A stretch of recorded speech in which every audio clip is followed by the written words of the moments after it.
Hey, what's up, y'all? I've been rocking a variety of footwear over the past year with the Onewheel. Just wanted to give y'all my review on, stuff that I got chilling in the closet, stuff like that. So, it's only right to start off barefooted. So, this feels really, really, really good to me, actually. It's really grippy. You don't have anything between you and the board. You feel really at one with the board. You can carve nice. You go off road, like right here, I'm in the sand. It feels really good. So, barefoot, I would give, an 8 out of 10. It's not really practical, so that's why I didn't give it a 10 out of 10. So next up, we're moving on to some socks. You see I got the mismatched socks right now. Don't laugh at me. The socks are terrible. So pretty much the sock wants to slip from under you in the board when you carve. So you don't really get a lot of good grip on the board, and it feels like it just wants to just go its separate way away from you. And that's not a good thing ever. Off-road is even worse. On grass it's even worse. I give this a 2 out of 10. So moving on, we got the Brooks running shoes.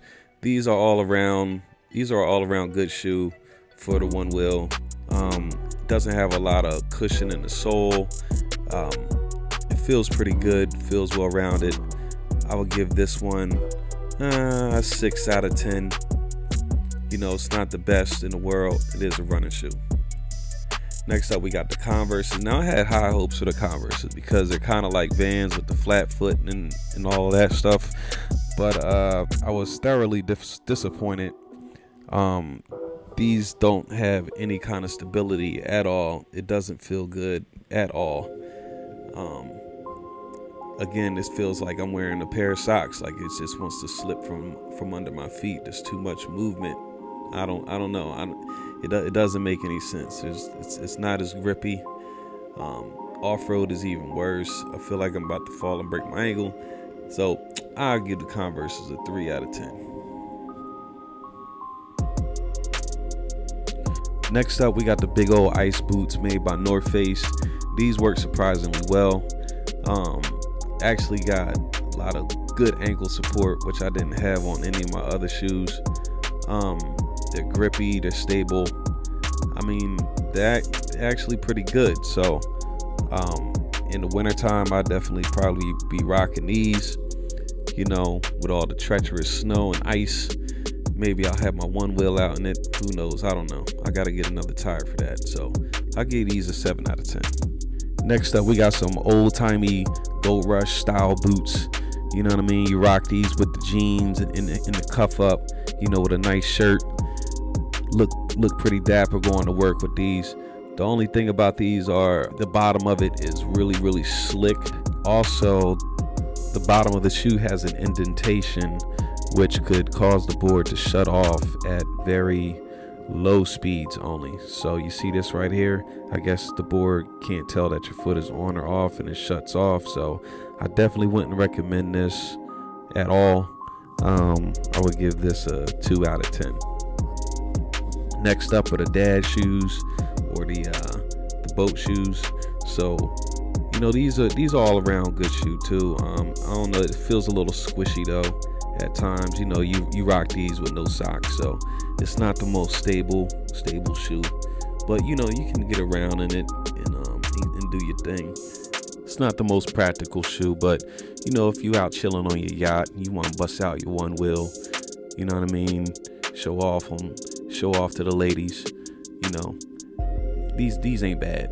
So I'll give these like a 4 out of 10. So next up, we got some like Puma style running shoes. These are absolutely horrible. They have really, really, really thick soles.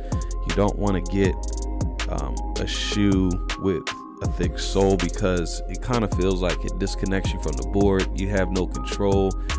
Like you can't really feel when it's going left or going right, when it's trying to come from underneath you or not. You get real squirrely. It's just not a good look at all.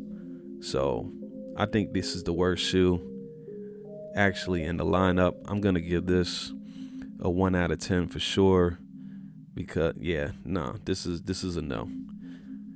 So next up we got some like casual going out shoes from like H&M.